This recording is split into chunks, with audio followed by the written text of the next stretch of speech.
ሆሳዕና ለዳዊት ልጅ ምስጋና ሆሳዕና ትሁት ንጉሥ ነውና ሆሳዕና ይገባዋል ምስጋና አሜን ሆሳዕና ለዳዊት ልጅ ምስጋና ሆሳዕና ትሁት ንጉሥ ነውና ሆሳዕና ይገባዋል ምስጋና አሜን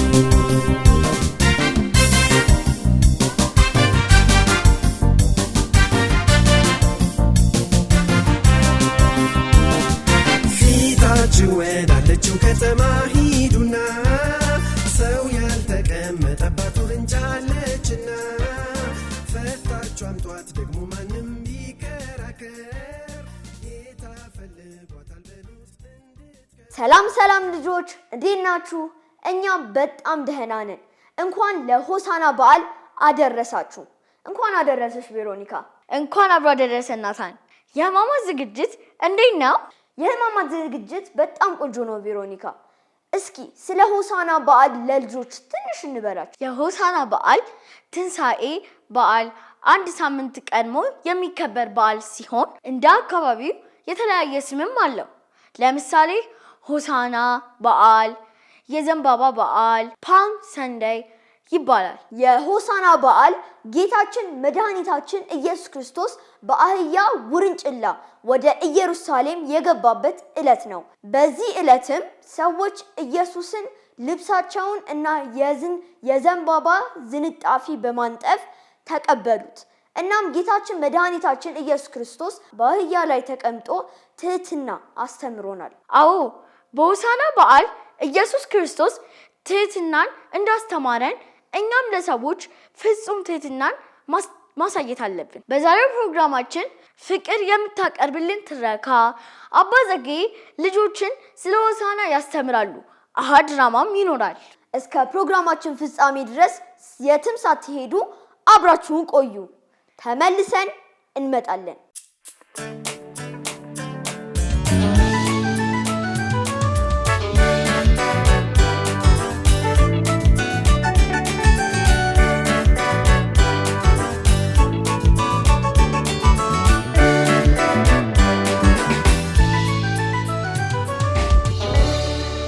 በስመ አብ ወወልድ መንፈስ ቅዱስ አሐዱ አምላክ አሜን።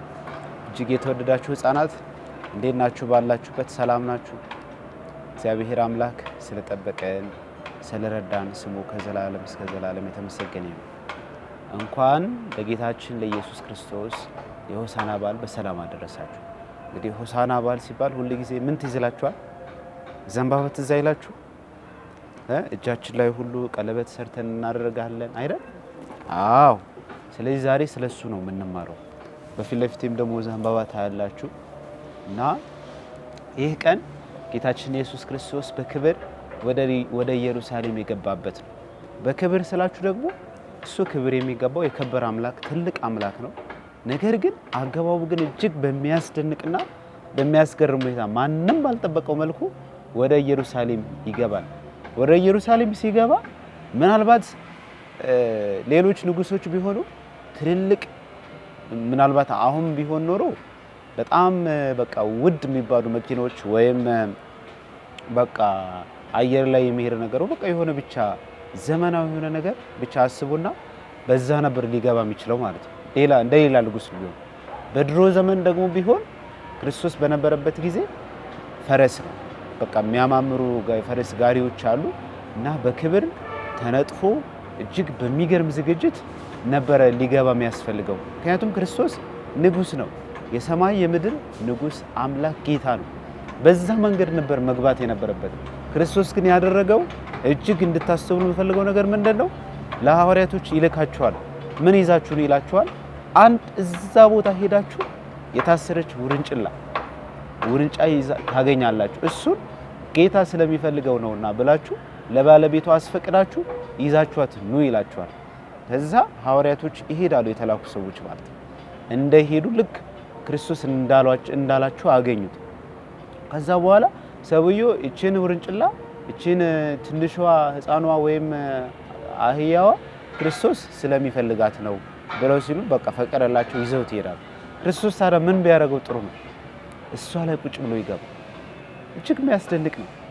እና እዚች ጋር በማቴዎስ ወንጌል አንድ የተተነበየ ትንቢት አለ። እሱን በቀጥታ አነብላችኋለሁ። የጽዮን ልጅ እነሆ ንጉሥሽ የዋህ ሆኖ በአህያ ላይና በአህያይቱ ግልገል በውርንጭላ ላይ ተቀምጦ ወደ አንቺ ይመጣል በሏት የሚል ትንቢት አለ። ይህ ቃል ክርስቶስ ይፈጽመዋል። እንግዲህ ትሁት ሆኖ ይላል። ሰምታችኋል። እነሆ ንጉሥሽ ምን ሆኖ? ትሁት ሆኖ ወይም የዋህ ሆኖ። ይህ ከክርስቶስ የምንማረው ትልቁ ወሳኝ የሆነ ለክርስቲያናዊ ሕይወታችን ደግሞ እጅግ በጣም ጠቃሚ የሆነ ነገር እንማራለን።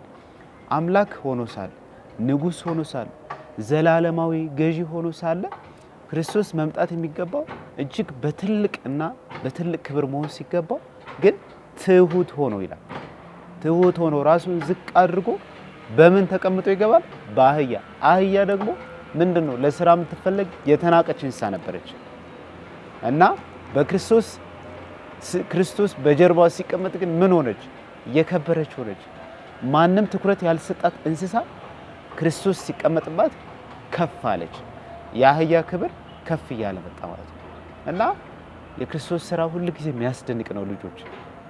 ክርስቶስን ስታዩ፣ ክርስቶስን ስትመለከቱና የክርስቶስን ስራ ስታስተውሉ እጅግ የሚገርምና የሚደንቅ ነው እና በምን ጀርባ ተቀምጦ ወደ ኢየሩሳሌም ይገባል?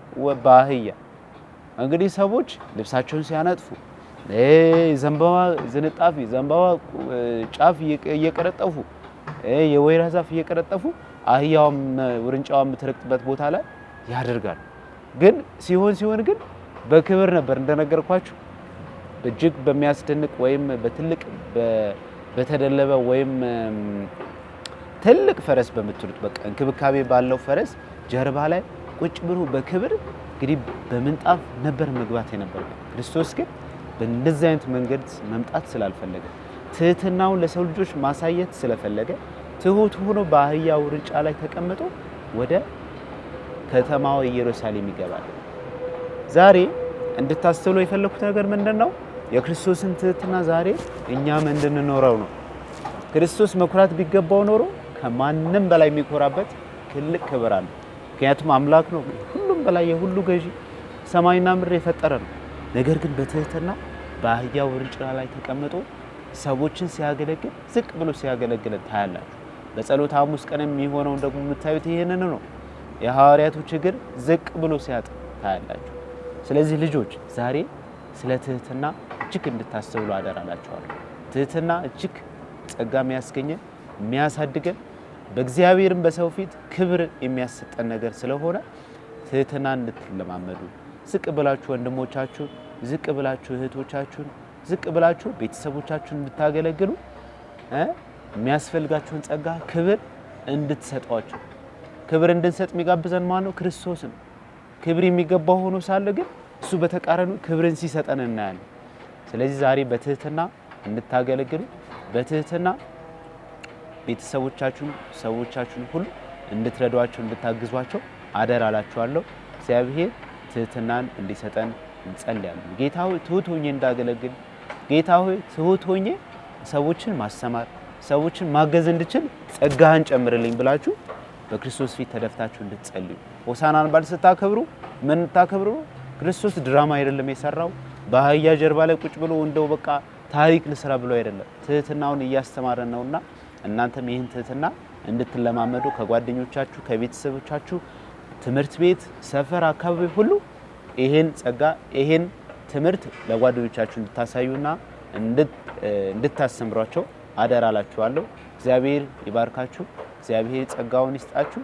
መልካም የሆሳዕና መልካም የጌታችን ኢየሱስ ክርስቶስ ወደ ኢየሩሳሌም የገባበት በዓል ያድርግልን። በስመ አብ በወልድ መንፈስ ቅዱስ አሐዱ አምላክ አሜን።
ሰላም ልጆች እንዴት ናችሁ? አሁን ደግሞ ክራፍት የምንሰራበት ሰዓት ደርሷል። እንግዲህ ሰሞኑን ይዣቸው ስመጣ የነበሩ እንግዶቼን ለዛሬም አንድ ክራፍት አብረን እንድንሰራ ጠይቂያቸው እዚህ ተገኝተዋል። በጣም አመሰግናለሁኝ። ኤሊያና አመሰግናለሁ። ቤቴል፣ ሩት አመሰግናለሁ። እሺ ወላጆቻችሁንም አመሰግናለሁ በጣም ምክንያቱም እዚህ ድረስ ይዘዋችሁ መጥተው ለዚህ ቀረጻ እንዲሳካ ተባብረዋል አይደለ? እሺ ለዚህ ልጆች ዛሬ የምንሰራው አበባ በዋናነት ጎልቶ የሚታየው ቅጠሉ የሆነ አበባ ስለሆነ አረንጓዴ በደንብ ያስፈልገናል ማለት ነው። አረንጓዴ ከለር ወረቀት የሌላችሁ በነጭ ወረቀት ተጠቅማችሁ ከዛ ትቀቡታላችሁ አረንጓዴ ከለር ማለት ነው። ለዚሁም እንደ ግንድ እንዲያገለግለን ሰማያዊ ወረቀት አዘጋጅተናል፣ የአበባው ዘንጉ ማለት ነው። እንደዚሁም ማጣበቂያ ያስፈልገናል። ከዛ ደግሞ የቅጠሉ ላይ መሃል ላይ የሚገባ የፈለጋችሁት ከፈለጋችሁ ቢጫ አበባ ከፈለጋችሁ እኛ ይሄ ምንድነው ፒንክ ነው ሮዝ ነው ሮዝ ከለር መርጠናል ለዛሬ ማለት ነው። ተከታተሉ እሺ። በመጀመሪያ እንግዶቼ አዘጋጅተውታል የቅጠል መስሪያቸውን። እኔ ግን ይሄንን እንዴት እንደምቆርጠው ለማሳየት ለናንተ አላዘጋጀሁም። ይሄንን እንደዚህ እንቆርጣለን። ከዛ አሁንም እንደግማለን። ምክንያቱም የሚያስፈልገን ቅጠል ይሄን የመሰለ መጠኑም እቺን የምታክል ስለሆነ አሁንም እቆርጣለሁ።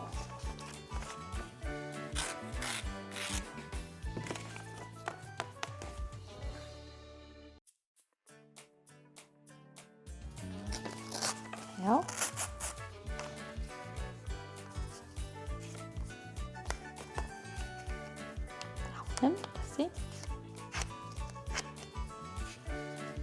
እቺን የምታክል ነው የምንፈልገው ማለት ነው አይደል? ያ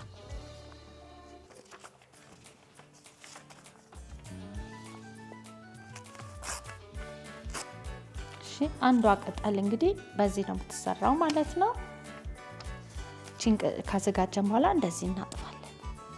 ካጠፍን በኋላ እዚህ ላይ ቅጠሉን እንስላለን። የምንስለውም እሺ እስክርቢቶ ወይ እርሳሳችሁን ትይዙና በዚህ በታጠፈው በኩል እስቲ ይሄኛው በዚህ በኩል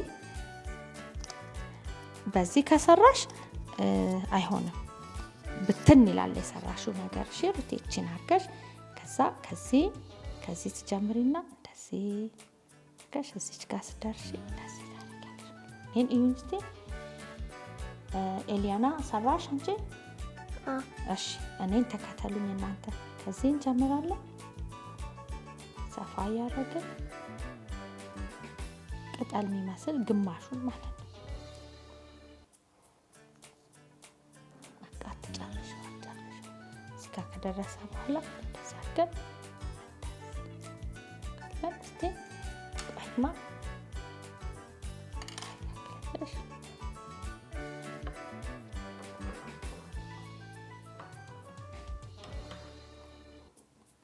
ሰራን በኋላ እንቆርጧለን ማለት ነው። ሌላ ግን ብዙ ስለሚያስፈልግ ትሰራላችሁ።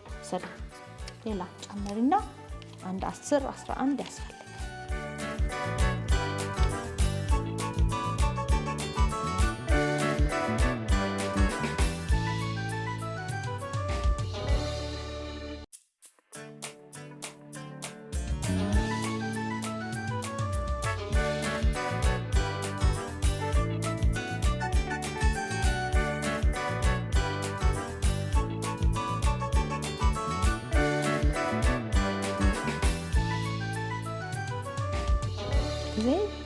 እንደዚህ አጥፈን የምንሰራቸው ስዕሎች በኋላ ስንገልጠው ሙሉ ስዕል እንዲያሳየን ስንፈልግ በታጠፈው በኩል ነው የምንሰራው። እሺ ልጆች ምክንያቱም በዚህ በኩል ከሰራ ነው ክፍት በሆነው በኩል አይመጣም፣ ግማሽ ነገር ነው የምናገኘው ማለት ነው።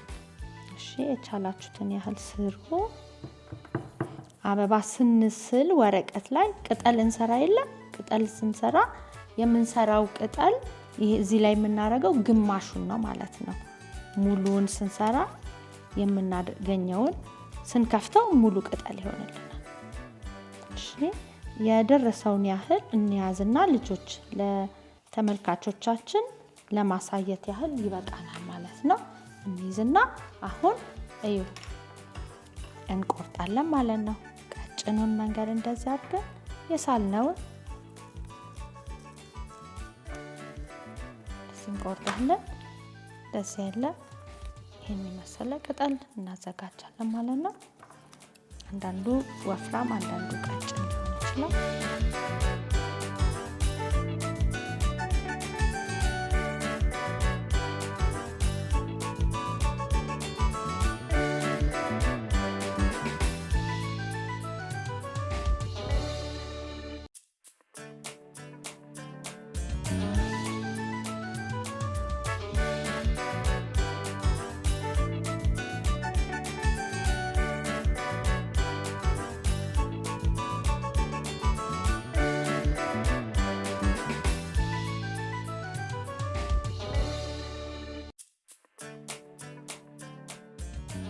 ማጣበቂያው እጃችሁን ሲነካ በምትጥሉት ወረቀት ማጽዳት ትችላላችሁ እጃችሁን።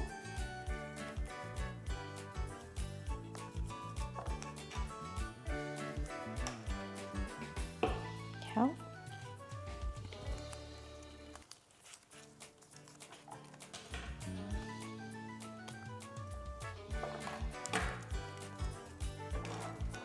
ጫፏን ብቻ ነው እንግዲህ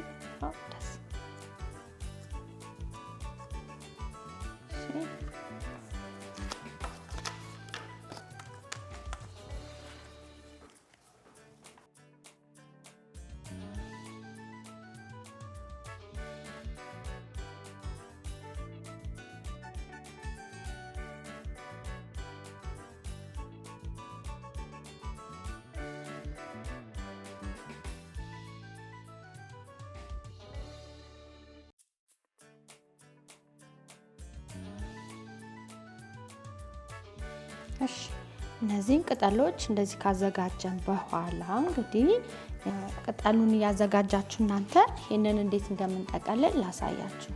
ይሄንን መጀመሪያ ጫፏን እንደዚህ ይዘን እንደዚህ ሌሎች ብዙ ክራፍቶች እንደዚህ በመጠቅለል የሰራነው አለ ልጆች ታስታውሳላችሁ። ስለዚህ እንደዚህ እናደርግና ረጅም ዱላ ነገር እንሰራለን ማለት ነው። እሺ እንደዚህ ከተጠቀለለ በኋላ ጫፏን ሳትተረተር እንጠብቃለን።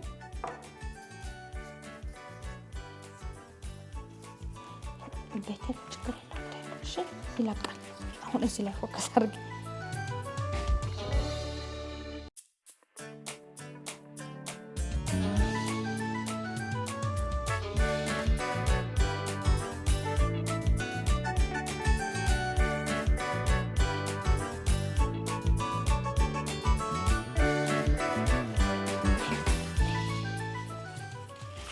አሁን ቆንጆ ቅጠል ሰርተናል አይደለ? አሁን ደግሞ ቅጠሉ የሚያርፍበትን እየሰራን ነው።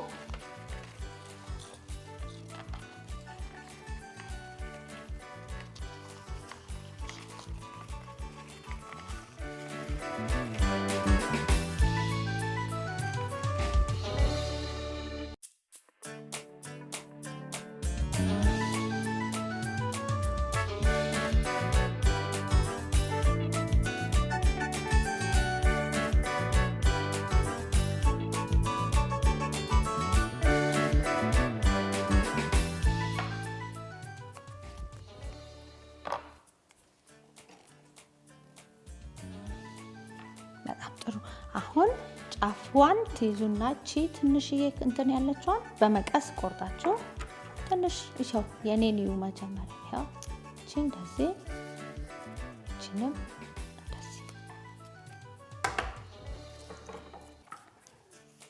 እንደዚህ ከያዝን በኋላ ትንሽ ደፍጠጥ እናረጋለን። ከዛ ያዘጋጀነውን ቅጠል እንይዝና ቀስ ብለን ሳናበዛ ያለው ከላይ ያለውን በመጠቀም ማለት ነው። እንደዚህ አድርገን እዚህ ጋር እንደዚህ እናጠብቃለን ከላይ ጭንቅላቱ ላይ። እሺ ከዛ አሁን ሌላውን ደግሞ በዚህ ያደረግን አብረን እኩል በኩል ሳይሆን አንዱን ከፍ አንዱን ዝቅ ማድረግ አለብን ኤሊያና። እሺ ያው አሁን አየሽ እዚህ ከሆነ ይሄን እዚህ ጋር ወረድ ማለት ያስፈልጋል።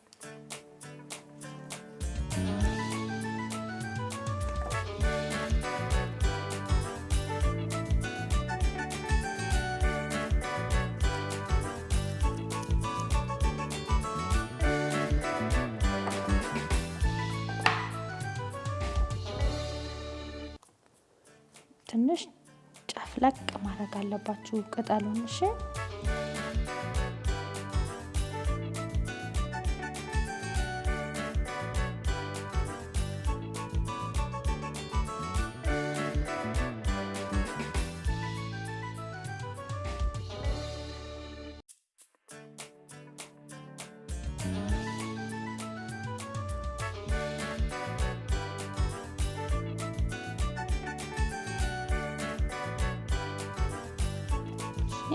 እንደዚህ አድርገን ካዘጋጀን በኋላ አሁን ደግሞ እንግዲህ የሚቀጥለው ምንድነው?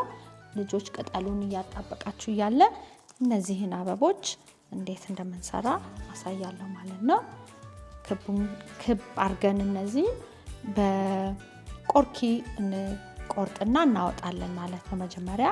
ከዛ እንዲቀለን ለአራት እናጥፋለን። ከዛ እንገልጠዋለን። በኋላ አንዷን ግማሽ ድረስ አምጥተን ከዛ ያንዱን ግማሽ እንደገና እንደዚህ እንቆርጥና እናወጣዋለን። ልክ አምባሻ ታውቃላችሁ ልጆች? የአምባሻ ሲቆረስ ልክ እንደዛ ማለት ነው። 1/8ኛውን እናወጣለን። ከዛ እቺን እንደዚህ እናረግና ጫፏን ማጣበቂያ በማስነካት መብዛት የለበትም። እንደዚህ አድርገን እንደዚህ እንሰራለን። የተወሰነ እንደዚህ ከሰራን በኋላ እናዘጋጅና ያው እኔም ይሄን ከፍታለሁ። አሁን አንዱን ይዤ ግማሽ ድረስ አመጣና ቆርጣለሁ። ከዛ የዚህን ግማሽ እንደገና 1/8ኛውን ማለት ነው እንደዚህ አመጣለሁ። ከዛ ጫፏን ትንሽ በጣም ትንሽ አበባ ስለሆነች ብዙ ማጣበቂያ አያስፈልግም። ትንሽ እዛ እንደዚህ እናደርጋለን።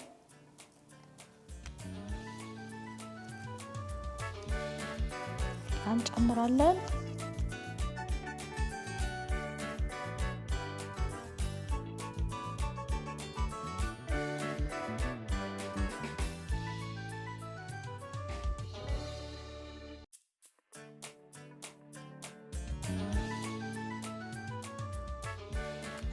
ይሄን እንደዚህ ካደረግን በኋላ ልጆች እዚህ ጋር ደግሞ አበባችንን አዘጋጅተናል። ከመለጠፍ በፊት እዚህ ጋር አንድ ጥቁር ቀለም አለኝ እንዲያምር ለጌጥ እንዲሁም መሀል ላይ አንድ ጠብታ እዚህ አዘጋጃለሁ።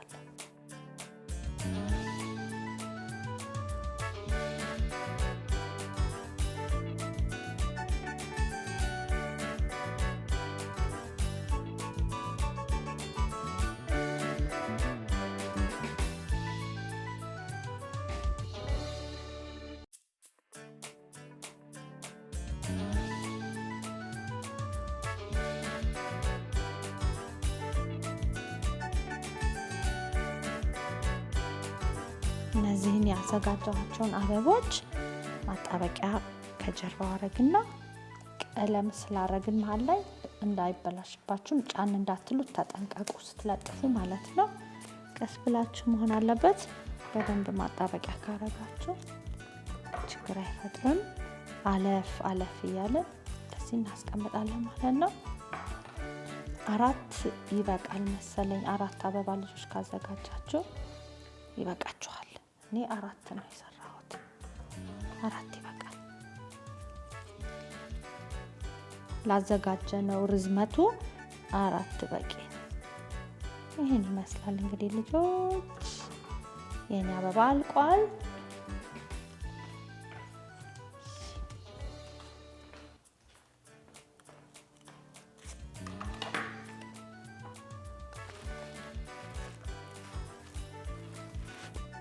እሺ አበባችሁን ሰርታችሁ ስጨርሱ እንግዲህ እንደዚህ አድርጋችሁ ጥቁሯን ቀለም መሃል ላይ ጠብ ጠብ አድርጉ። ጎበዝ። ወደ ሌላው ባሄድብሽ ጥሩ ነው። እሺ ጎበዝ ጎበዝ ጎበዝ።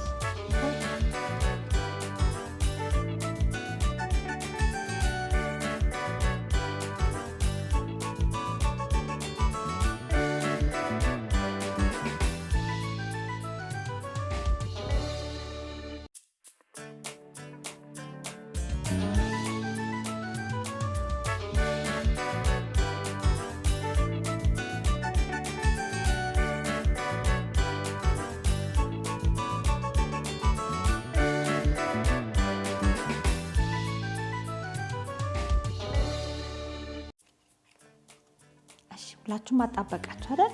እሺ አሁን የሰራነውን አበባ ከፍ አድርገን እንግዲህ ለጓደኞቻችን እናሳያለን ማለት ነው። ይሄን ይመስላል ልጆች። እንግዲህ ለዛሬ ይዘንላችሁ የቀረብነው ምናልባት ማጣበቂያው እንዳያስቸግራችሁ እጃችሁን እንዳያጣብቅና አልላቀቅ እንዳይል ከወረቀት ጋር ሌላ አይነት ወይም ኮላ የምንለውን ነጩን ብትጠቀሙ የበለጠ ጥሩ ስራ ትሰራላችሁ ማለት ነው። እንግዲህ ይኸው እዚህ ጋር ኤሊያና በጣም የሚያምር አድርጋ ካስተማሪዋ አስበልጣ ሰርታለች። ጎበዝ፣ እናመሰግናለን። ሩት በጣም ጎበዝ። እንደ እሷን በሚያክል እድሜ ይሄን የመሰለ የሚሰራ ልጅ የለም። ጎበዝ ሩት፣ እናመሰግናለን። እሺ እንደዚሁም ቤቴል ቆንጆ ነው የሰራችሁት። አልወደዳችሁትም? የሰራችሁትን ወደነዋል። በጣም ነው የሚያምረው አይደል? እሺ ልጆች ስለተከታተላችሁን እጅግ አድርገን እናመሰግናችኋለን። በሚቀጥለው ሳምንት በሌላ ክራፍት እስክንገናኝ ድረስ ደህና ሁኑ። ቻው ቻው።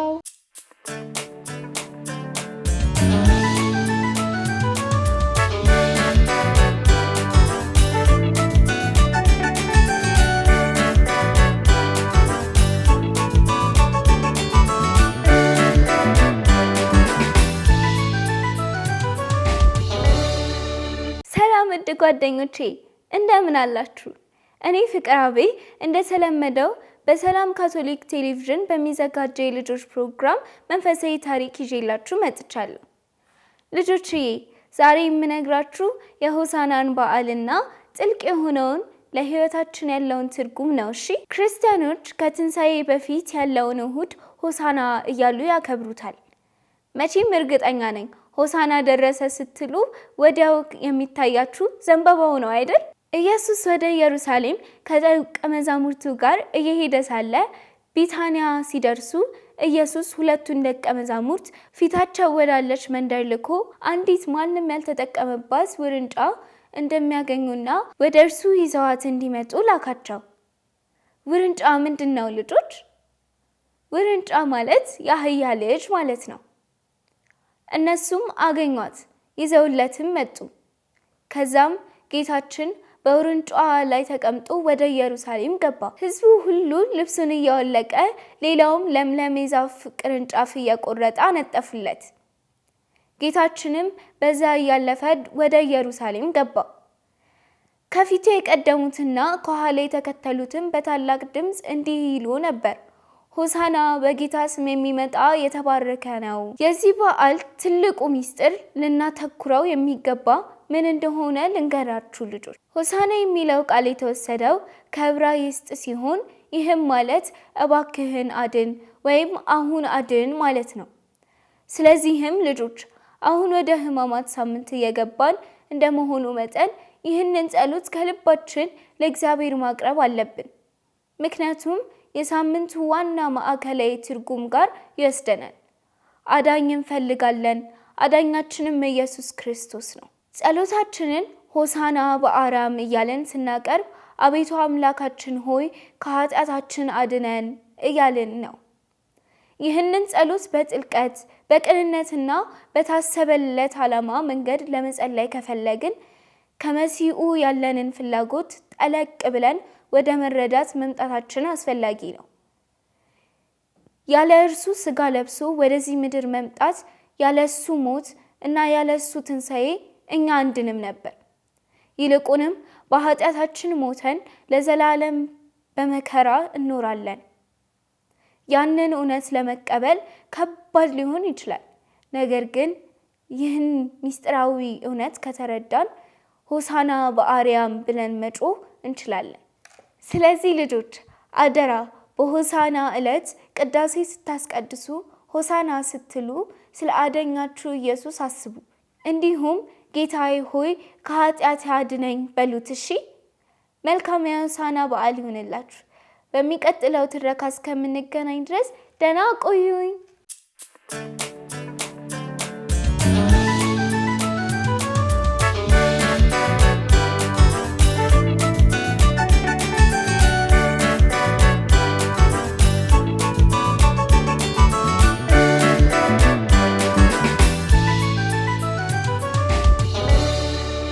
ተመልሰን መጥተናል።